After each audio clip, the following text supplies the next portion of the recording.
बघा इतिहास लिहिलेला आहे ऑलरेडी आणि इतिहासात हे लिहिलेलं आहे की चराठा गाव ह्याचं वैभव खूप मोठं आहे.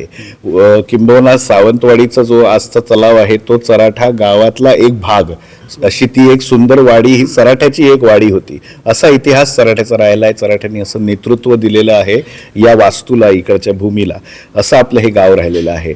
माझ्या सोनुर्ली गावला आज दक्षिण कोकणचं पंढरपूर म्हटलं जातं. तिकडे येणारे आज जे भाविक आहेत आपले, तिकडे येणारे जे लोक आहेत त्यांना पार्किंगची व्यवस्था आज तिकडची ग्रामपंचायत करते. सन्मान्य हिरप साहेब असतील, सन्मान्य आमचे उपसरपंच भरत गावकर साहेब असतील सोनुर्लीतले, त्यांच्या माध्यमातून आज ओटवण्याला आणि सरमळ्याला आपला नॅशनल हायवे जातो आहे. त्यामुळे ओटवणा आणि सरमळा, जसं माझगावला आज एक नवीन ओपनिंग मिळालं जे बॉम्बे गोवा हायवेमुळे, आज बांद्यातनं इन्सुलीतनं येण्यापेक्षा माझगावमधनं आलं तर छोटासा घाट आहे, त्यामुळे माझगाव हे सावंतवाडीचं एंट्री पॉईंट झालं.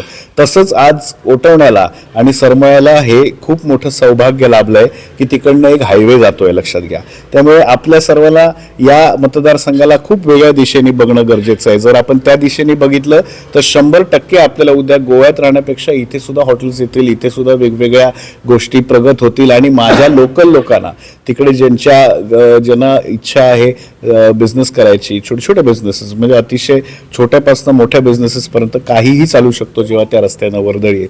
त्यामुळे या मतदारसंघाकडे मूलभूत सुविधा तर 100% रस्ता, पाणी जे काय ते तर प्रत्येक घराच्या दारापर्यंत नेणं हे तर आहेच. पण या मतदारसंघाकडे या दृष्टीने सुद्धा म्हणजे सोनुर्लीकडे टुरिझमनी, आज चराठा आणि माझगावकडे सावंतवाडीला लगत असल्यामुळे त्यांची जी काही ताकद आहे ती एक्सप्लोर करून ओटवळा आणि सरमळ्याला जे योगदान सरकारने दिलेलं आहे हे सगळ्या गोष्टींचा विचार करून आम्हाला हे मतदारसंघांना पुढे न्यायचं आहे. सन्मान्य नितेश राणे आणि सन्मान्य दीपकभाई केसरकर साहेब, सन्मान्य संजू परब साहेब आणि सन्मान्य महेश सारंग साहेब, मनीष दळवी साहेब, या सगळ्यांचा विचार हा कुठेतरी इथे पेरणं आणि या सगळ्यांमध्ये एक जनजागृती करणं हेच काम आम्ही 5 वर्षात या ग्राउंड लेवलवर करणार आहे, हा शब्द तुम्हाला देतो.